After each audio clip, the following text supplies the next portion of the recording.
नमस्कार साथियों। दरअसल में अचानक से हमारे जो साथी हैं टिंकू सर, वो अग्निवीर से रिलेटेड एक उन्होंने प्रोग्राम चलाया हुआ है, तो उन्हीं के अनुग्रह पर ये जीएस और करंट अफेयर के कुछ टॉपिक मैं आपके साथ साझा करूंगा। हालांकि समय नहीं है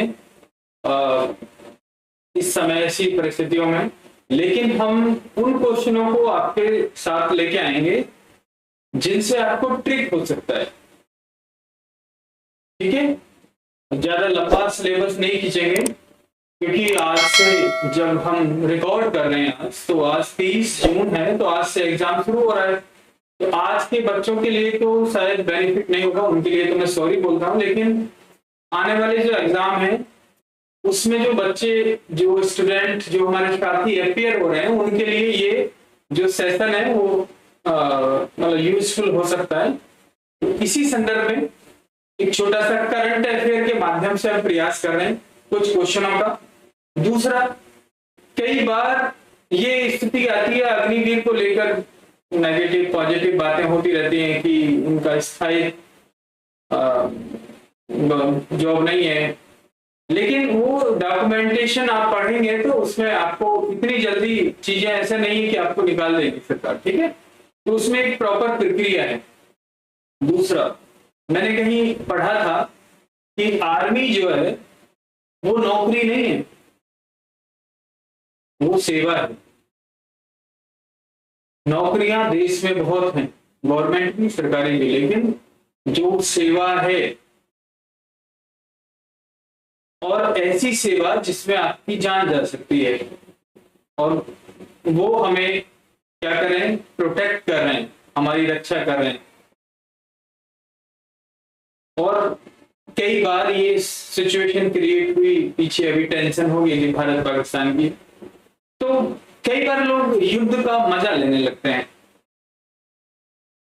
तो मैं बता दूं सीरियसली, युद्ध का मजा वही लोग लेते हैं जिनके घर से कोई सेना में नहीं है। ये वही लोग हैं कि शाम को टीवी पर बैठेंगे और युद्ध की नई नई ताजा ताजा खबरें सुनेंगे। तो ये ऐसा सेवा धर्म है सेना में जाना या सेना में काम करना, जिसका ऋण देश कभी भी चुकता नहीं कर सकता। इसका उदाहरण मैं आपको बता दूं, 1857 की क्रांति, या फिर इंडिया गेट तो आप जरूर गए होंगे, तो इंडिया गेट देखिए। इंडिया गेट उन भारतीय सैनिकों के लिए की मतलब याद में बनाया गया था जो प्रथम विश्व युद्ध में शहीद हुए थे। अब आप देखिए कि सेना किसी की भी रही हो, योद्धाओं को हमेशा याद किया जाता है, किया जाता रहेगा। तो इसलिए मैं कहता हूं कि ये एक जुनून है, ये एक सेवा है, ये नौकरी नहीं है आर्मी में जाना, देश की सेवा करना। ठीक है, तो इसी सेशन को आगे बढ़ाएंगे क्योंकि हमारे पास समय भी कम है। तो पहला ही जो हमारे पास क्वेश्चन आ रहा है, उससे पहले तो इंडियन आर्मी का हमने फ्लैग लगाया है।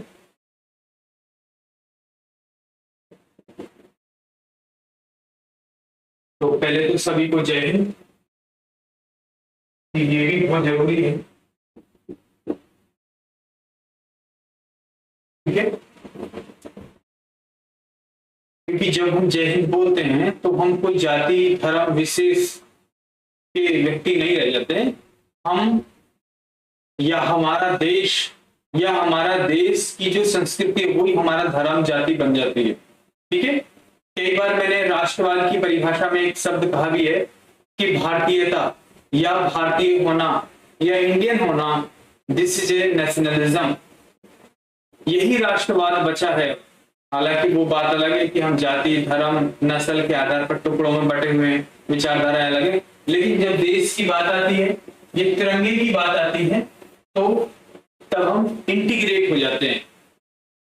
और थोड़ा सा प्रकाश में यहां डालूंगा शुरू करने से पहले, ये आप तिरंगा देख रहे होंगे, कुछ हमारे आर्मी जवान हैं वो तिरंगा लेके खड़े हैं।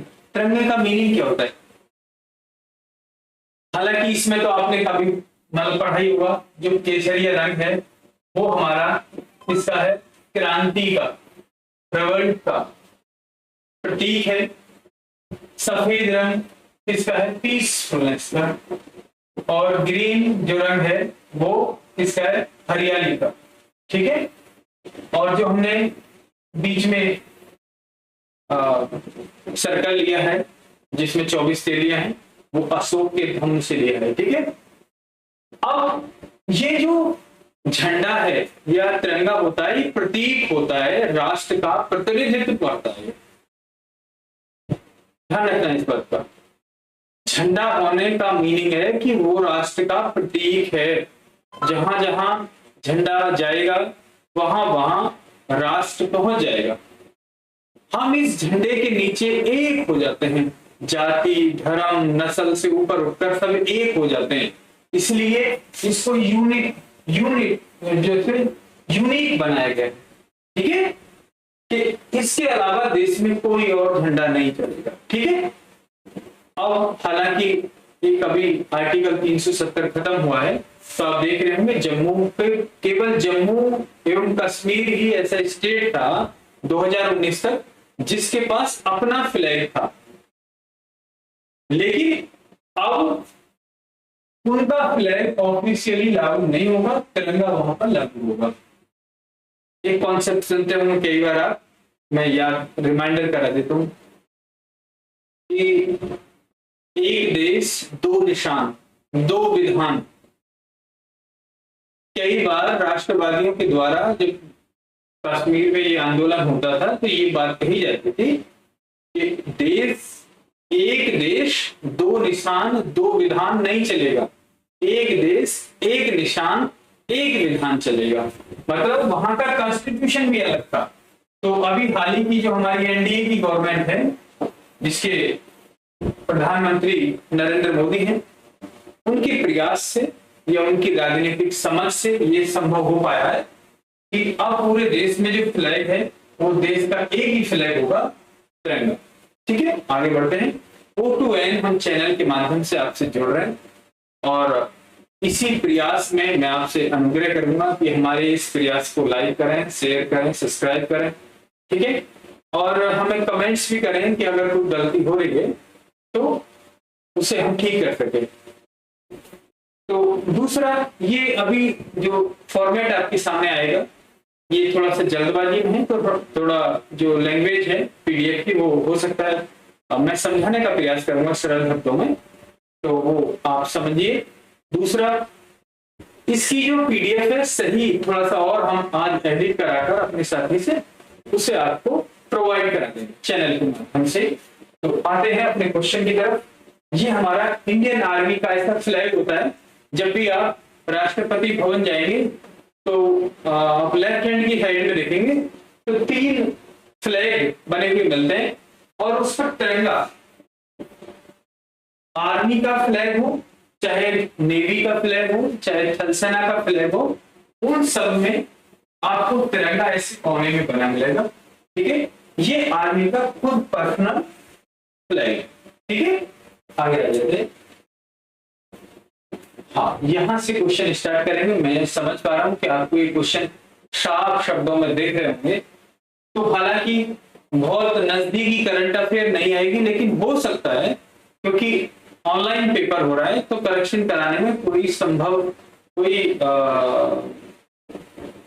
संभावना ऐसी नहीं है जिसे हम नकार सकें। ठीक है, तो पहले ऑपरेशन सिंदूर से ही शुरू करते हैं। तो पहला क्वेश्चन है मई, ये मई है, मई 6 और 7 जून को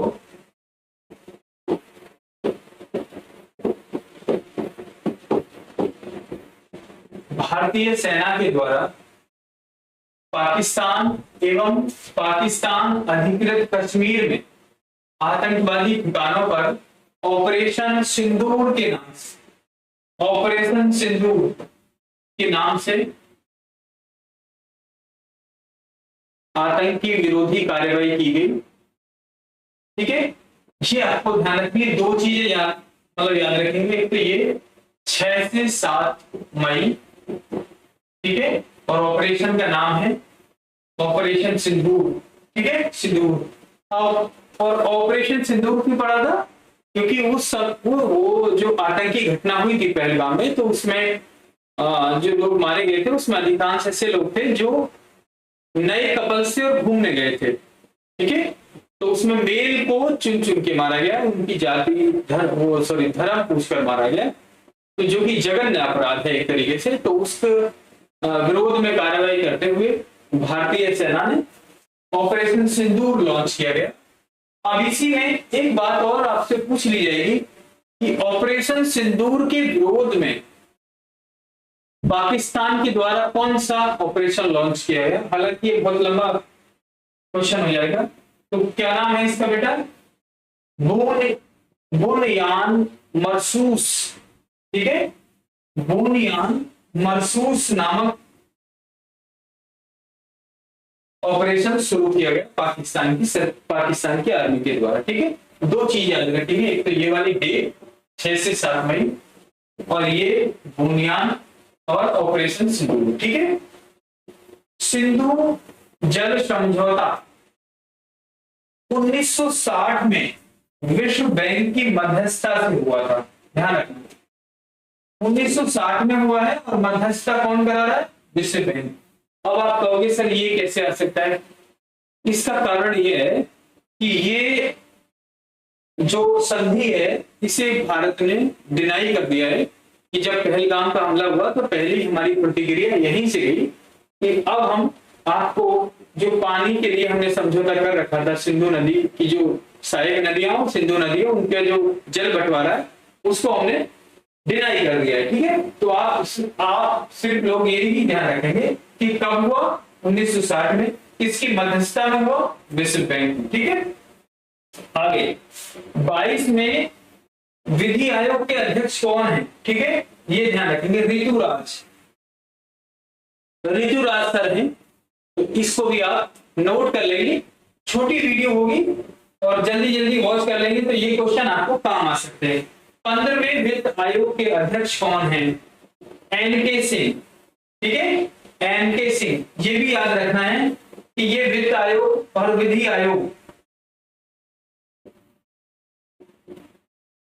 ये अध्यक्ष ही पूछेगा, ज्यादा इतना बड़ा वो नहीं है। बस इसका आर्टिकल आप ध्यान रखना बेटा, आर्टिकल 280 बड़ा कॉमन सा आर्टिकल, कभी पूछ ले कि भारत का वित्त आयोग कौन से आर्टिकल के अंतर्गत आता है।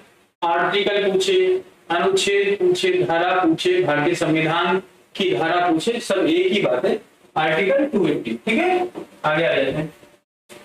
गुलवीर सिंह पाल, ये एनसीसी नेशनल क्रेडिट कोर के महानिदेशक, ध्यान रखना। गुलवीर सिंह कौर, ज्यादातर मैंने जो लोग यहाँ जो सिलेक्शन है, जो नियुक्तियां हैं, नहीं वो वही लोग दिए हैं जो डिफेंस से जुड़े हुए लोग हैं। ठीक है, बी श्रीनिवासन, ये एनएसजी के महानिदेशक हैं। एनएसजी नेशनल सिक्योरिटी गार्ड, आप लोग जानते होंगे। ठीक है, air chief marshal Amrit Singh, Amarpreet Singh, ये वायुसेना अध्यक्ष हैं। ठीक है, इसके साथ ही दिनेश कुमार त्रिपाठी, कौन है? दिनेश कुमार त्रिपाठी, ये कौन है? नौसेना अध्यक्ष हैं। बहुत जल्दी स्पीड में, अगर आप स्पीड में करके भी देख रहे हैं तो स्पीड में करके भी आप देख सकते हैं इसको। ठीक है, उपेंद्र द्विवेदी, जनरल उपेंद्र द्विवेदी थल सेना अध्यक्ष हैं। ये नोट कर लेना बेटा, इंपॉर्टेंट है। हालांकि सबको पता होगा लेकिन जिनको पता नहीं है वो नोट कर लें, हो सकता है पूछ ले, आर्मी का पेपर है। ठीक है, आगे है लेफ्टिनेंट जनरल अनिल चौहान को सीडीएस बनाए गए। ठीक है, सीडीएस बनाए गए हैं। अब जनरल विपिन रावत के नाम से आपको एक क्वेश्चन मिल भी सकता है कि पहले सीडीएस कौन थे? तो जनरल विपिन रावत, ध्यान रखना है। और विवेक जोशी चुनाव आयुक्त हैं। विवेक जोशी विवेक जोशी चुनाव आयोग हैं।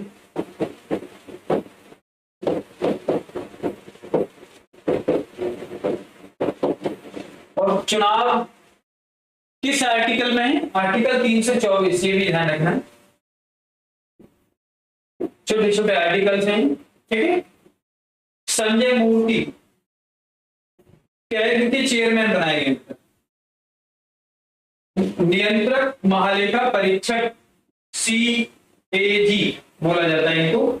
और ये आते हैं बेटा आर्टिकल 148, ध्यान रखना। 148 में कैग का वर्णन किया गया है और कैग के जो अध्यक्ष हैं वो कौन है? संजय मूर्ति। नेक्स्ट आ जाते हैं बेटा अजय बंगा। कौन है? अजय बंगा को विश्व बैंक का अध्यक्ष बनाया गया है, ठीक है। अजय बंगा ये भारतीय हैं, तो इसलिए भी इंपॉर्टेंट हो जाता है कि आपसे शायद ये क्वेश्चन पूछ लिया जाए। अजय से नाम याद रखेंगे। एंटोनियो गुटेरेस यूएनओ के महासचिव हैं, आपके शायद सिलेबस में जुड़ा हुआ है, तो इनके अध्यक्ष पूछ लिए जाएं, तो ये भी ध्यान रखेंगे, ठीक है। एक अंतरराष्ट्रीय न्यायालय होती है, उसे ध्यान रखना। अंतरराष्ट्रीय न्यायालय ये पूछ सकता है कहां पर स्थित है, तो हेग में है, नीदरलैंड में। अंतरराष्ट्रीय न्यायालय इंटरनेशनल कोर्ट, ठीक है। संजय नायक को अध्यक्ष बनाया गया है chambers of commerce industry of India. एक इंडस्ट्रीज ये एक एनजीओ की तरह है, लेकिन जितने भी भारत में कंपनियां काम कर रही हैं उनका अपना एक संगठन है, तो उसके जो अध्यक्ष बनाए गए हैं संजय नायक। सिर्फ यही याद रखेंगे आप, चैम्बर्स ऑफ कॉमर्स के नाम से ध्यान रखेंगे। चैम्बर्स ऑफ कॉमर्स के अध्यक्ष कौन है? संजय नायक। रोजर बिर्नी को बीसीसीआई का अध्यक्ष बनाया गया, ठीक है। रोजर बिर्नी। मोहम्मद तैयब इकराम को इंटरनेशनल हॉकी का अध्यक्ष बनाया गया, महासंघ है, ध्यान रखना। मोहम्मद तैयब इकराम। थॉमस बाग को अंतरराष्ट्रीय ओलंपिक समिति का अध्यक्ष बनाया गया, ये जर्मन से है, ध्यान रखना। थॉमस बाग से ध्यान रखेंगे, आपको याद रह जाएगा। पीटी उषा भारतीय ओलंपिक संघ की अध्यक्ष हैं। उड़न तस्करी इन्हीं का नाम है, ठीक है। शायद जहां तक मैं ठीक हूं तो पहला एथलेटिक जो मेडल आया था, ओलंपिक मेडल, यही मतलब लेके आई थी। तो इनका मेडल देख लेना, शायद कांस्य पदक मिला था इनको, करेक्शन कर लेना बेटा एक बार, ठीक है। पीटी उषा उड़न तस्करी के नाम से जाना जाता है। जो 2026 है इसे अंतरराष्ट्रीय महिला किसान वर्ष के नाम से घोषित किया गया था। इस नाम से अंतरराष्ट्रीय महिला किसान के नाम से घोषित किया गया। नेक्स्ट, राष्ट्रीय युवा दिवस कब मनाया जाता है? 12 जनवरी को। थल सेना दिवस कब मनाया जाता है? 15 जनवरी को। इसको नोट करके रखना, आसान क्वेश्चन है लेकिन संभावना है पूछ ले, ठीक है। विकास एवं शांति अंतरराष्ट्रीय खेल दिवस 6 अप्रैल को मनाया जाता है।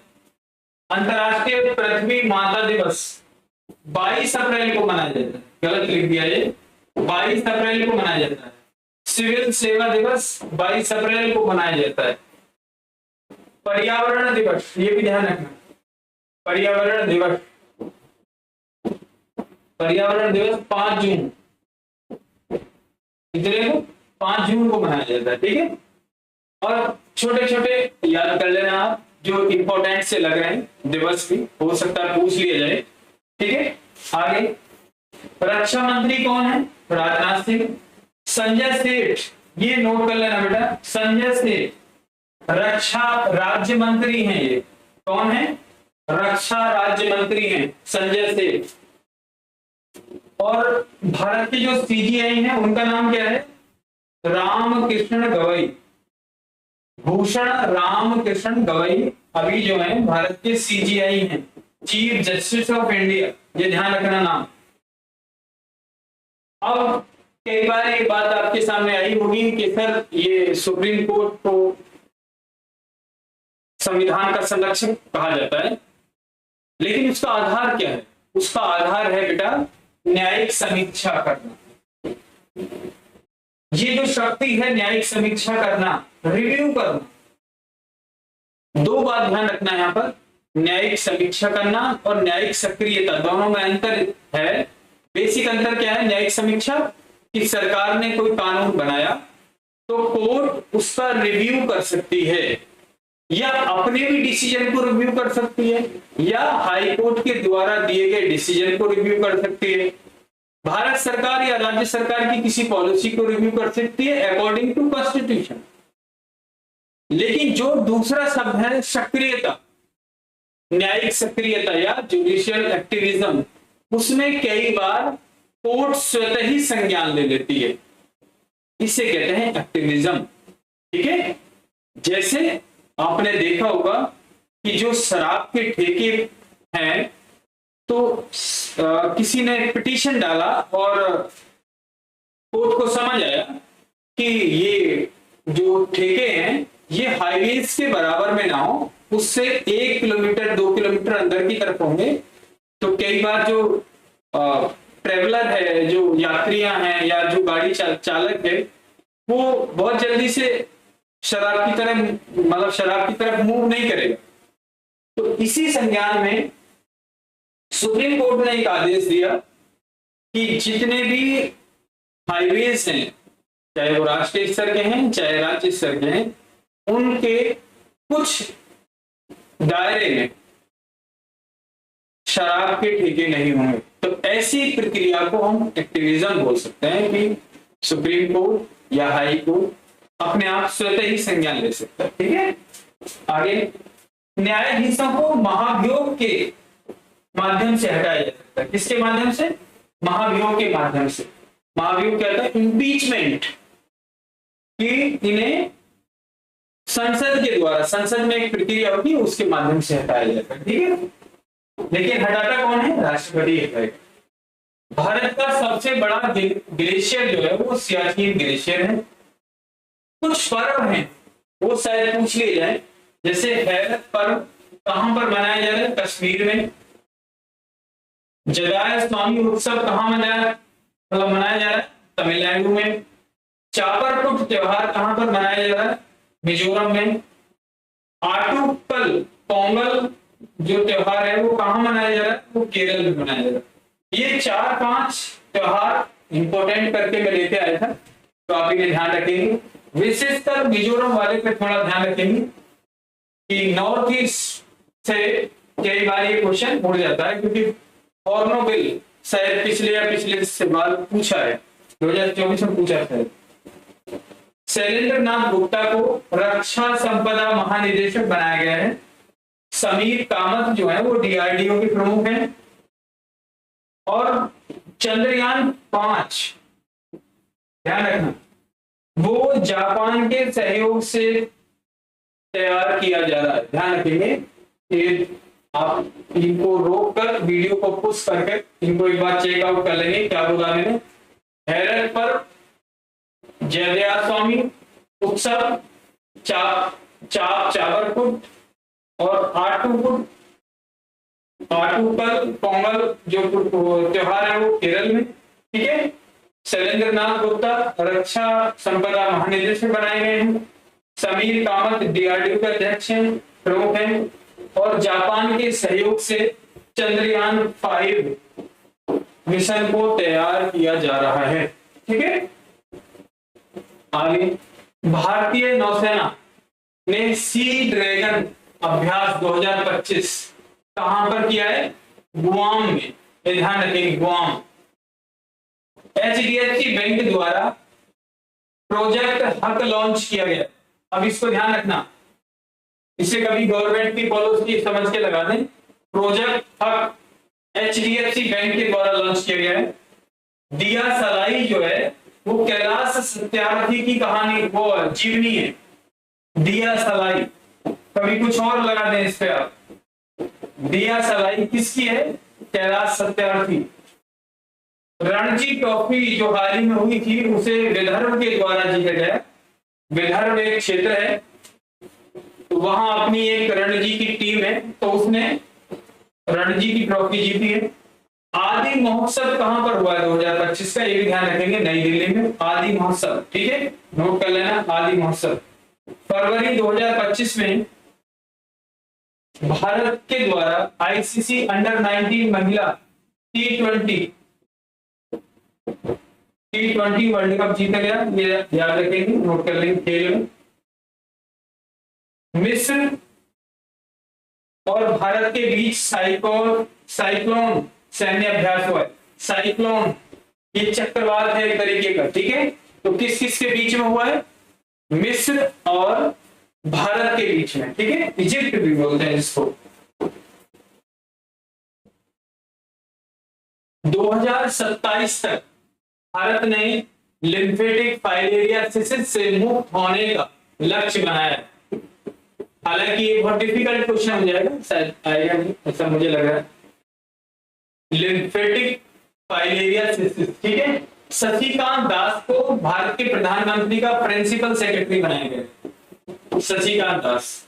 रोहित शर्मा वनडे में 11,000 रन तेजी के साथ पूरे करने वाले दूसरे बल्लेबाज बने भारत के, ठीक है। NASMSR DRDO के द्वारा एक नौसेना एंटीसेप्टिक मिसाइल लॉन्च की है, जिसका सफलतापूर्वक प्रशिक्षण कर लिया गया। तो इसका सिर्फ आप NASMSR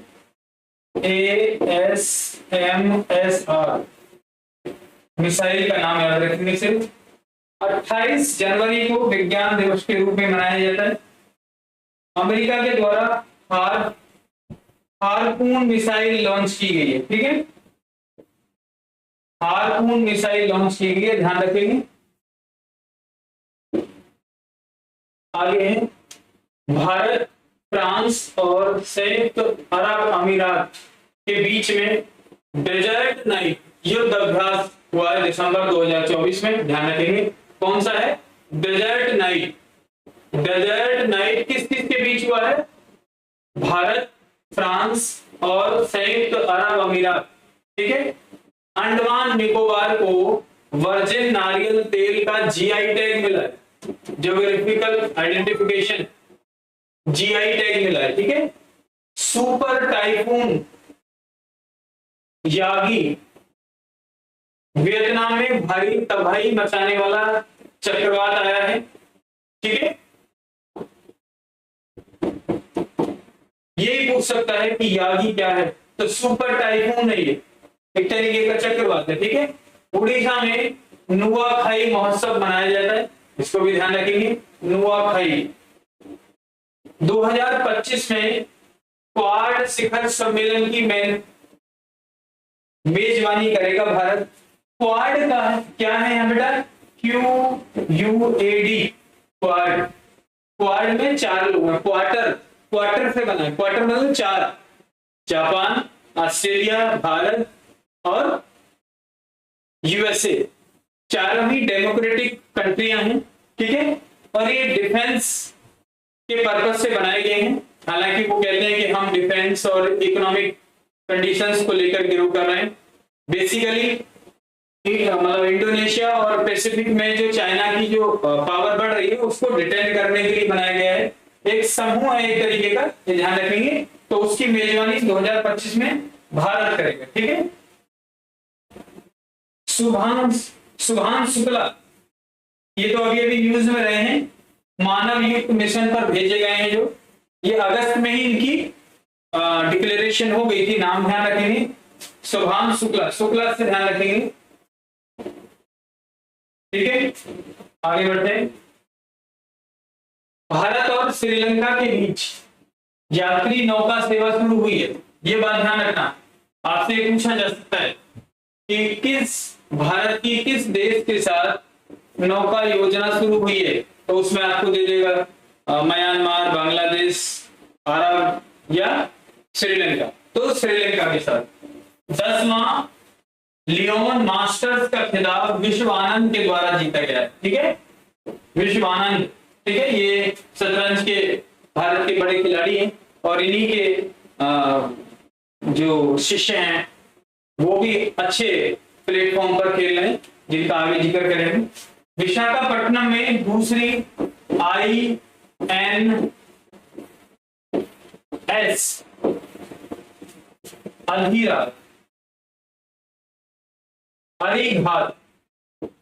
अरिघात पनडुब्बी का लॉन्च किया गया। अरिघात है बेटा, ये गलत टाइप हो गया। क्या है? अरिघात पनडुब्बी का लॉन्च कहां किया गया? विशाखापट्टनम पर। ठीक है, अब विशाखापट्टनम आप देखेंगे जितने भी हमारी लॉन्चिंग होती है, ज्यादातर जो पानी की गहराई की लॉन्चिंग है वो पूर्वी तट पर होंगी, क्योंकि भारत का जो समुद्री पूर्वी तट है वो गहरा है, जबकि जो पश्चिमी तट है वो पूर्वी की अपेक्षा कम मतलब गहरा है। तो आप देखेंगे ज्यादातर जो हमारे जो सैन्य अभ्यास वगैरह है या ऐसी स्थिति है जहां पर सैनिक या बड़े जहाजों की लॉन्चिंग है वो गहरे पानी में होती है। ठीक है, तो विशाखापट्टनम ध्यान रखेंगे। एक ना मूवी आई थी शायद गाजी, वो विशाखापट्टनम के आसपास की कहानी है, गाजी नाम है शायद, वो पनडुब्बी का नाम है। भावना कंठ तो भावना कंठ भारतीय महिला पायलट के तौर पर पिच ब्लैक सैन्य अभ्यास में शामिल हुई। ठीक है, पिच ब्लैक सैन्य अभ्यास, ध्यान रखना महिला है तो क्वेश्चन बन सकता है। केरल के कोझिकोड को पहला साहित्यिक शहर घोषित किया गया है, ये बात भी ध्यान रखेंगे। कोझिकोड को पहला साहित्यिक शहर घोषित किया गया है। और चिनाब नदी, अभी आपने देखा होगा प्रधानमंत्री ने इसका उद्घाटन किया था। चिनाब नदी रेलवे लाइन का दुनिया का सबसे ऊंचा पुल है। ठीक है, ध्यान रखेंगे। डोनाल्ड ट्रंप अमेरिका के 47वें राष्ट्रपति हैं।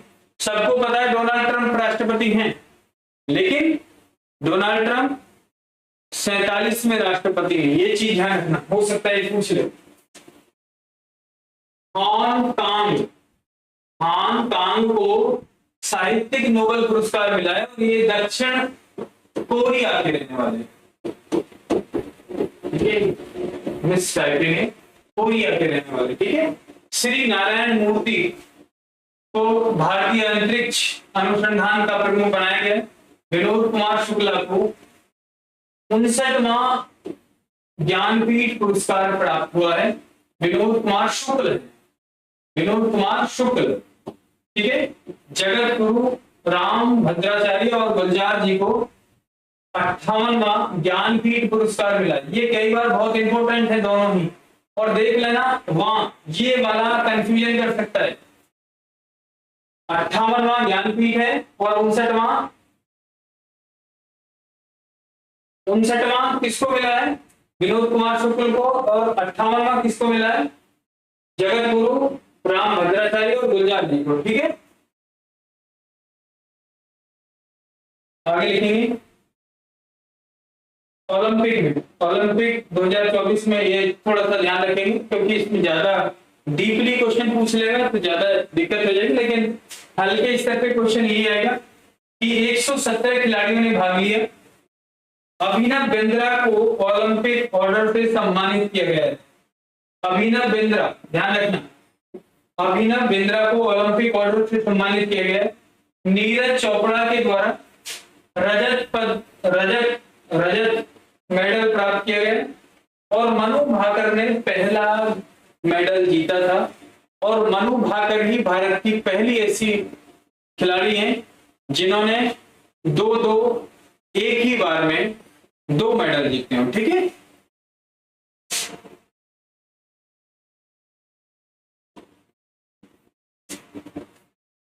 भारत को कुल मिलाकर 1 रजत और 5 कांस्य प्राप्त हुए, 1/5। तो टोटल कितने? 6 मेडल प्राप्त हुए भारत को। सागर सम्मान योजना ये महिलाओं के संदर्भ में शुरू की गई है। महिलाओं को समुद्र के कार्यबल और जो आर्थिक गतिविधि है उनमें शामिल करने का एक प्रयास है, जिसे योजना के माध्यम से या प्रोग्राम के माध्यम से शुरू किया जा रहा है। और इस योजना का नाम है सागर में सम्मान योजना। ठीक है, महिलाओं से संबंधित है, ध्यान रखना। पीएम सूर्य घर, आपने देखा होगा आजकल गांव में, घर में, शहर में सोलर सिस्टम शुरू हो गया है, सब्सिडी मिल रही है। तो वो यही योजना है, प्रधानमंत्री सर्वोदय योजना के नाम से भी जाना जाता है, जिसमें सोलर प्लांट को प्रोत्साहन दिया जाता है। ठीक है, थैंक यू। ये कुछ क्वेश्चन थे हमारे, तो हालांकि ये थोड़ा ज्यादा जल्दबाजी सी है और टाइम भी बिल्कुल खत्म सा हो गया है, क्योंकि आज से परीक्षा शुरू हो रही है। तो ये सिर्फ रिवीजन क्लास है, इससे आप डाउनलोड करके वॉच करिए। 10 मिनट की क्लास है, 5 मिनट में आप जल्दी जल्दी अपने देख के खत्म कर देंगे। तो अभी हम और करंट अफेयर्स लेके आएंगे, जिनका नेक्स्ट टाइम पेपर है, 5 तक पेपर है, उनको हम बेनिफिट्स देने का प्रयास करेंगे। और आज जो पेपर होगा उसके आधार पर भी देखेंगे कि क्वेश्चन किस क्षेत्र से पूछ रहा है। ठीक है, तो थैंक यू, धन्यवाद। और हमारे इस प्रोत्साहन को सहयोग करें, लाइक करें, सब्सक्राइब करें और हमसे जुड़े रहें। और दूसरा, अगर आप हमसे सीधा जुड़ना चाहते हैं तो हमारे जो डिस्क्रिप्शन लिंक है उसमें व्हाट्सएप और फेसबुक का, इंस्टाग्राम के लिंक दिए हुए हैं, तो आप उन पर जुड़ सकते हैं। ठीक है, और जो कुछ अगर ऐसी कमियां आपको दिख रही हैं अभी, क्योंकि हमारा शुरुआती दौर है, तो आप उस पर कमेंट कर सकते हैं और हम अगली नेक्स्ट वीडियोस में या लेक्चर में आपको अच्छे तरीके से प्रेजेंट होने का प्रयास करेंगे। तो थैंक यू, धन्यवाद, जय हिंद।